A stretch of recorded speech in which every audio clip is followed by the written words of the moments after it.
To my anatomical knowledge of a shot put, which you'll clearly see in the next slide. I've found an accurate representation of a shot put, and I've got a lovely little assistant who's here to help me. Clearly doing a very good job here. Nice.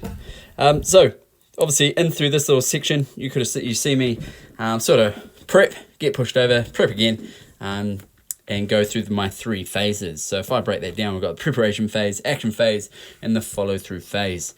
All right, nice and easy. And obviously just a couple of still frames that you can use. So I want to look at 2 joints.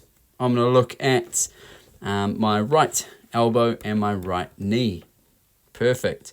So to break it down, I'm going to talk about the movement that's going on here. So obviously we can see here I'm in flexion.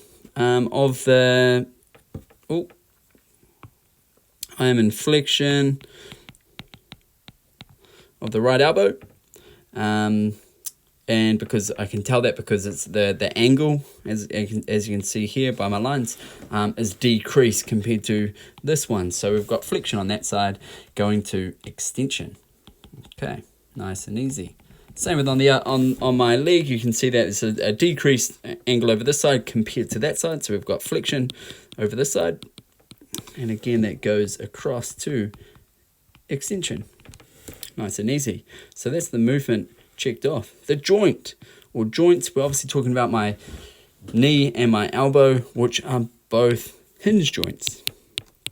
Okay, so hinge joints, they can only move essentially in a unilateral direction. So that means they can go out and back. They can't sort of rotate up and down. They can't twist and turn. It can only go unilaterally, like a door, car door, your door to your bedroom or something. It can only go in that sort of direction. All right, so the muscles that make up these joints. Obviously over here in flexion, I'm going to start with flexion anatomy. So over here we've got, lost all that stuff, but that's all good. We've got our bicep, which is on the front, which is our agonist. Okay, so the bicep over here is the agonist, which means it's the prime mover.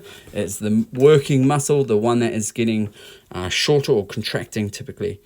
All right, and on the back here, I have got my tricep, which is the antagonist. Nice and easy. Down here again, because we're in flexion, typically it means it's the hamstring. That is hamstring. I should use probably the right color, given I used blue before, so I'll do that actually. So we've got hamstring, which is the agonist, and on the front over here is our quadriceps, which is the antagonist. Quadricep. So obviously the working kind of muscle is the one that typically in most joints is the one that is making the angle of the joint smaller. It does get a little bit confusing when we start talking about concentric and eccentric contractions, but I'll leave that for a later date. So therefore over here we've now gone into extension. So we've got extension of the elbow, and we can see that because the angle has increased. Okay, to do that, our agonist muscle is our tricep, and the bicep therefore has become our antagonist. So it's relaxing and it's not doing anything in this little action over here. Likewise over here in my right knee, so we've got our quadriceps that have engaged, quads, bang, and my hamstring over the back here are relaxing and doing nothing, chilling out, hamstrings. Perfect. So furthermore, to make up those bones that create that, so we've got our shin bone, our tibia, and our fibula, which sits inside that. So tibia, fibula, and make up the knee. We've got a nice little patella, which is our kneecap, rhymes with natella, and up here the biggest bone in the body, which is our femur. Perfect. Obviously that's the same on both images, so I don't need to rewrite that in there. And then lastly, we've obviously got our elbow. So the long muscle going through here is called our humerus. attaches to the funny bone, hence why we call it the funny bone. The radius is one that sits on top and links to our thumb. So we've got our radius, and underneath that, on the underside, is our ulna. Perfect.